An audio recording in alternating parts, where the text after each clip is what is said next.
بسم اللہ الرحمن الرحیم۔ حیات المسلمین، سبق نمبر 14، مالداروں کو زکوٰۃ کی پابندی کرنا۔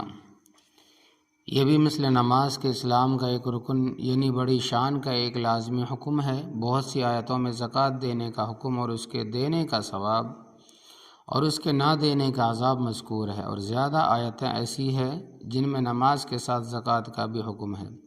یہ سب آیتیں قرآن مجید میں آسانی سے مل سکتی ہے، اور جو شخص عربی نہ جانتا ہو اس کو ترجمے والے قرآن میں مل سکتی ہیں۔ اس لیے اس جگہ صرف حدیثیں لکھتا ہوں۔ حضرت ابو درداء رسول اللہ صلی اللہ علیہ وسلم سے روایت کرتے ہیں کہ آپ صلی اللہ علیہ وسلم نے فرمایا کہ زکوٰۃ اسلام کا پل ہے، یہ بلند عمارت ہے، اگر زکوٰۃ نہ دے تو اسلام پر چل نہیں سکتا۔ یہ اسلام کے نیچے کے درجے میں رہا۔ اس سے زکوٰۃ کا کتنا بڑا درجہ ثابت ہوا، اور اس کے نہ دینے سے مسلمانوں میں کتنا بڑا نقصان معلوم ہوا۔ حدیث نمبر 2، حضرت جابر رضی اللہ تعالیٰ عنہ سے روایت ہے کہ رسول اللہ صلی اللہ علیہ وسلم نے فرمایا کہ جس شخص نے اپنے مال کی زکوٰۃ ادا کر دی، اس سے اس کی برائی جاتی رہی، یعنی زکوٰۃ نہ دینے سے جو اس مال میں نحوست اور گندگی آ جاتی ہے وہ نہیں رہی۔ فائدہ معلوم ہوا کہ جس مال کی زکوٰۃ نہ دی جائے اس میں برکت نہیں رہتی۔ اس کی کچھ تفصیل نمبر 13 اور 14 میں آتی ہے۔ حدیث نمبر 3، حضرت ابن عمر رضی اللہ تعالیٰ عنہ سے روایت ہے کہ میں نے رسول اللہ صلی اللہ علیہ وسلم سے سنا کہ آپ فرماتے تھے کہ جو شخص تم میں اللہ و رسول پر ایمان رکھتا ہو اس کو چاہیے کہ اپنے مال کی زکوٰۃ ادا کرے۔ طبرانی کبیر۔ اس سے معلوم ہوا کہ زکوٰۃ نہ دینے سے ایمان میں کمی رہتی ہے۔ حدیث نمبر 4، حضرت عبداللہ ابن معاویہ سے روایت ہے کہ رسول اللہ صلی اللہ علیہ وسلم نے فرمایا کہ 3 کام ایسے ہیں کہ جو شخص ان کو کرے گا ایمان کا ذائقہ چکھے گا، صرف اللہ کی عبادت کرے اور یہ عقیدہ رکھے کہ سوا اللہ تبارک و تعالیٰ کی کوئی عبادت کے لائق نہیں، اور اپنے مال کی زکوٰۃ ہر سال اس طرح دے کہ اس کا نفس اس پر خوش ہو اور اس پر آمادہ کرتا ہو، یعنی اس کو روکتا نہ ہو۔ فائدہ زکوٰۃ کا مرتبہ تو اس سے ظاہر ہوا کہ اس کو توحید کے ساتھ ذکر فرمایا، اور اس کا اثر اس سے ظاہر ہوا کہ اس سے ایمان کا مزہ بڑھتا ہے۔ حدیث نمبر 5، حضرت ابو ہریرہ رضی اللہ تعالیٰ عنہ سے روایت ہے کہ رسول اللہ صلی اللہ علیہ وسلم نے فرمایا کہ کوئی شخص سونے کا رکھنے والا اور چاندی کا رکھنے والا ایسا نہیں جو اس کا حق یعنی زکوٰۃ نہ دیتا ہو، مگر اس کا یہ حال ہوگا کہ جب قیامت کا دن ہوگا اس شخص کے عذاب کے لیے اس سونے چاندی کی تختیاں بنائی جائیں گی، پھر ان تختیوں کے جہنم کی آگ میں تپایا جائے گا، پھر ان سے اس کی کروٹ اور پیشانی اور پشت کو داغ دیا جائے گا۔ جب وہ تختیاں ٹھنڈی ہونے لگیں گی پھر دوبارہ ان کو تپا لیا جائے گا، اور یہ اس دن میں ہوگا جس کی مقدار 50,000 برس کی ہوگی، برس کی ہوگی، یعنی وہاں کا ایک دن یہاں کا 50,000 سال، یعنی قیامت کے دن میں۔ بخاری مسلم کی روایت ہے۔ حدیث نمبر 6،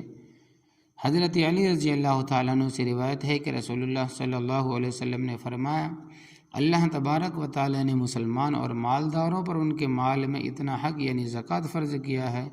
جو ان کے غریبوں کو کافی ہو جائے، اور غریبوں کو بھوکے ننگے ہونے کی جب کبھی تکلیف ہوتی ہے مالداروں ہی کی اس کی کرتوت کی بدولت ہوتی ہے، وہ زکوٰۃ نہیں دیتے۔ یہ یاد رکھو کہ اللہ تبارک و تعالیٰ ان سے اس پر سخت حساب لینے والا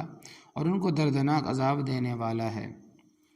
ایک حدیث میں اس کی تفصیل میں یہ بھی ارشاد ہے کہ محتاج لوگ قیامت میں اللہ تبارک و تعالیٰ سے مالداروں کی یہ شکایت کریں گے، ہمارے حقوق جو آپ نے ان پر فرض کیے تھے انہوں نے ہم کو نہیں پہنچائے۔ اللہ تبارک و تعالیٰ ان سے فرمائے گا اپنی عزت و جلال کی قسم میں تم کو مقرب بنا دوں گا اور ان کو دور کر دوں گا۔ حدیث نمبر 7، حضرت عبداللہ ابن مسعود رضی اللہ تعالیٰ عنہ سے روایت ہے کہ ہم کو نماز کی پابندی کا اور زکوٰۃ دینے کا حکم کیا گیا ہے، اور جو شخص زکوٰۃ نہ دے اس کی نماز بھی مقبول نہیں ہوتی۔ اور ایک روایت میں ان کا ارشاد ہے کہ جو شخص نماز کی پابندی کر لے اور زکوٰۃ نہ دے وہ پورا مسلمان نہیں، اس کا نیک عمل اس کو نفع نہیں دے گی۔ لیکن اس کا مطلب یہ نہیں کہ یہ لوگ نماز بھی چھوڑ دیں، اگر ایسا کریں گے تو اس کا عذاب الگ ہوگا، بلکہ یہ مطلب ہے کہ زکوٰۃ بھی دینے لگے۔ حدیث نمبر 8 حضرت ابو ہریرہ رضی اللہ تعالیٰ عنہ سے روایت ہے کہ نبی کریم صلی اللہ علیہ وسلم نے فرمایا کہ جس کو اللہ تبارک و تعالیٰ نے مال دیا ہو پھر وہ اس کی زکوٰۃ ادا نہ کرے، قیامت کے روز وہ مال ایک گنج سانپ کی شکل بنا دیا جائے گا جس کی دونوں آنکھوں کے اوپر 2 نقطے ہوں گے۔ ایسا سانپ بہت زیادہ زہریلا ہوتا ہے اور اس کے گلے میں توق یعنی ہنسلی کی طرح ڈال دیا جائے گا اور اس کی دونوں باچھیں پکڑے گا اور کہے گا کہ میں تیرا مال ہوں، میں تیری جمع ہوں، میں تیری جمع پونجی ہوں۔ پھر آپ نے اس کی تصدیق میں آیت پڑھی وَلَا يَحْسَبَنَّ الَّذِينَ يَبْخَلُونَ بِمَا آتَاهُمُ اللَّهُ مِنْ فَضْلِهِ، تو اس آیت میں مال کے توق بنائے جانے کا ذکر ہے۔ حدیث نمبر 9 عمارہ ابن حزم رضی اللہ تعالیٰ عنہ سے روایت ہے کہ رسول اللہ صلی اللہ علیہ وسلم نے فرمایا کہ علاوہ لا الہ الا اللہ محمد الرسول اللہ پر ایمان لانے کے اللہ تبارک و تعالیٰ نے اسلام میں 4 چیزیں اور فرض کی ہے، پس جو شخص ان میں سے 3 کو ادا کر دے تو وہ اس کو پورا کام نہ دے گی جب تک کہ سب کو ادا نہ کرے، نماز، زکوٰۃ اور رمضان کے روزے اور بیت اللہ کا حج۔ فائدہ اس سے بھی معلوم ہوا کہ اگر نماز، روزہ، حج سب کرتا ہو مگر زکوٰۃ نہ دیتا ہو وہ سب بھی اس کی نجات کے لیے کافی نہیں ہے۔ حدیث نمبر 10 حضرت انس ابن مالک رضی اللہ تعالیٰ عنہ سے روایت ہے کہ رسول اللہ صلی اللہ علیہ وسلم نے فرمایا کہ زکوٰۃ نہ دینے والا، کیا فرمایا؟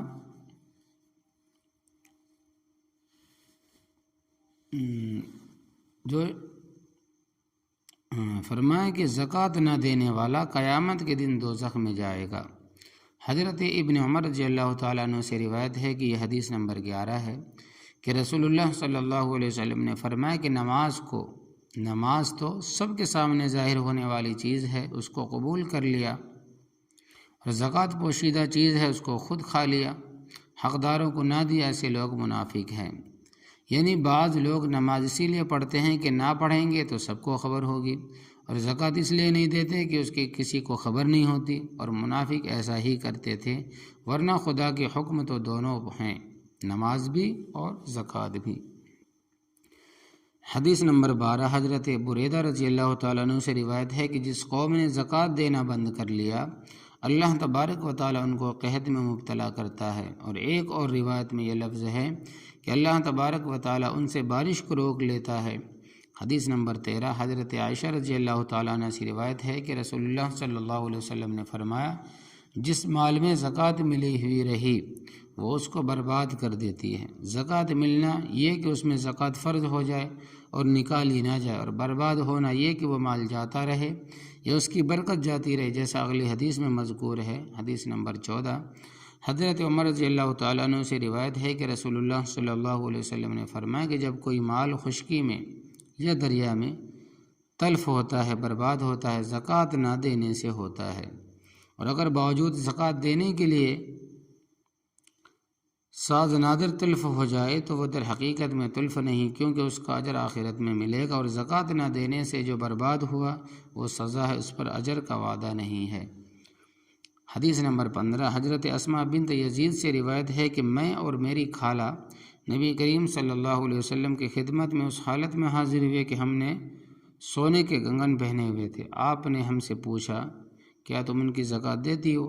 ہم نے عرض کیا نہیں۔ آپ نے فرمایا کہ کیا تم کو اس سے ڈر نہیں لگتا کہ تم کو اللہ تبارک و تعالیٰ آگ کے کنگن پہنائے؟ اس کے زکوٰۃ ادا کیا کرو۔ یہ سب روایتیں ترغیب و ترہیب میں ہیں۔ فائدہ ان حدیثوں میں یہ امور ثابت ہوئے: زکوٰۃ کی فرضیت اور فضیلت، زکوٰۃ نہ دینے کا وبال اور عذاب دنیا میں تو مال کی بربادی یا بے برکتی، اور آخرت میں دوزخ۔ زکوٰۃ نہ دینے والے کی نماز، روزہ وغیرہ بھی مقبول نہیں ہوتا۔ زکوٰۃ نہ دینے والے کی حالت منافق کے مشابہ ہے، جس کا بیان نمبر 11 میں گزرا۔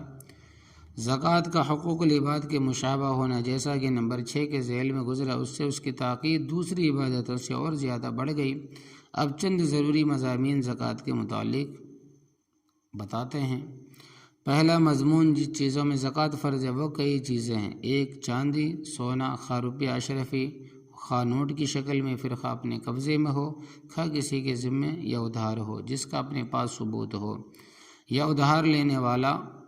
قراری ہو، خواہ چاندی سونے کے برتن یا زیور یا سچا گوٹا ٹھپا ہو۔ اگر صرف چاندی کی چیزیں اور وزن میں 52.5 روپے کی برابر 54 تولے کی برابر ہو جائے، اور اگر چاندی کے ساتھ کچھ سونے بھی چیزیں ہو، 52.5 تولے چاندی ہو جائیں اور ساتھ میں کچھ سونے کی بھی چیزیں، اور سونے کے دام چاندی کے وزن کے ساتھ مل کر وہی 52 روپے کے برابر ہو جائے، تو جس دن سے ان چیزوں کا مالک ہوا ہے اس دن سے اسلامی سال گزرنے پر اس کا 40واں حصہ زکوٰۃ فرض ہوگی۔ اور احتیاط یہ ہے کہ اگر 50 روپے کے برابری میں مالیت ہو تب بھی 1.25 روپیہ زکوٰۃ کا دے، اور دوسری چیز جس میں زکوٰۃ فرض ہے سوداگری کا مال ہے، جب وہ قیمت میں اتنے کا ہو جس کو ابھی بیان ہوا ہے، اور اس قیمت کی مقدار سے یہ بھی معلوم ہوگا کہ مسلمانوں میں کثرت سے ایسے لوگ ہیں جن پر زکوٰۃ فرض ہے، کیونکہ اتنے زیور سے یا سوداگری کی اتنی مالیت سے بہت کم گھر خالی ہوں گے، مگر وہ اس سے غافل ہیں، سو اس کا ضرور خیال کرنا چاہیے۔ تیسری چیز ایسے اونٹ یا گائے، بھینس یا بھیڑ، بکریاں ہیں جن کو صرف دودھ اور بچے حاصل کرنے کے لیے پالا ہو اور وہ جنگل میں چرتے ہوں، چونکہ اس ملک میں اس کا رواج کم ہے، لہٰذا ان کی تعداد جس میں زکوٰۃ فرض ہو جاتی ہے نہیں لکھی گئی۔ جس کو ضرورت ہو عالموں سے جا کر پوچھ لیں۔ چوتھی چیز عشری زمین کی پیداوار ہے، اس کے مسائل بھی عالموں سے پوچھ لیے جاویں تو بہتر رہے گا۔ پانچویں چیز صدقہ فطر ہے، جو عید کے دن زکوٰۃ والوں پر تو سب پر واجب ہے، اور بعض ایسے شخصوں پر بھی واجب ہے جن پر زکوٰۃ واجب نہیں، اس کو بھی کسی عالم سے پوچھ لیں تو بہتر ہوگا۔ یہ اپنی طرف سے اور نابالغ بچوں کی طرف سے دینا چاہیے۔ دوسرا مضمون، سب سے زیادہ زکوٰۃ کے حقدار اپنے غریب رشتہ دار ہیں، خواہ بستی میں ہو یا دوسری جگہ، ان کے بعد اپنی بستی کے دوسرے غریب، لیکن اگر دوسری بستی کے لوگ زیادہ غریب ہوں پھر انہی کا حق زیادہ ہے، مگر جن کو زکوٰۃ دینا ہو وہ نہ بنی ہاشم ہو، نہ سید وغیرہ ہو، نہ زکوٰۃ دینے والے کے ماں باپ، دادا دادی، نانا نانی یا اولاد یا میاں بیوی لگتے ہوں، اور کفن یا مسجد میں لگانا بھی درست نہیں ہے۔ زکوٰۃ کا مال کفن میں یا مسجد میں لگانا بھی درست نہیں ہے، البتہ میت والے کو اگر دے تو درست ہے، مگر پھر اس کو کفن میں نہ لگانے کا اختیار ہوگا۔ اسی طرح ہر انجمن یا ہر مدرسے میں دینا درست نہیں، جب تک مدرسہ والوں اور انجمن والوں سے پوچھ نہ لے کہ تم زکوٰۃ کو کس طریقے سے خرچ کرتے ہو، اور پھر کسی عالم سے پوچھ لے کہ اس طریقے سے خرچ کرنے سے زکوٰۃ ادا ہو جاتی ہے یا نہیں۔ تیسرا مضمون، مسلمانوں کی زیادہ پریشانی ظاہری اور باطنی کا سبب افلاس ہے، اور زکوٰۃ اس کا کافی علاج ہے۔ اگر مالدار فضول خرچی نہ کریں اور ہٹے کٹے محنت مزدوری کرتے رہیں اور معذور لوگوں کی زکوٰۃ سے امداد ہوتی رہے تو مسلمانوں میں ایک بھی ننگا بھوکا نہ رہے۔ حدیث نمبر 6 میں خود نبی کریم صلی اللہ علیہ وسلم کے ارشاد میں یہ مضمون صاف صاف مذکور ہے۔ فقط والسلام، اللہ عمل کی توفیق عطا فرمائے۔ وآخر دعوانا الحمد للہ رب العالمین۔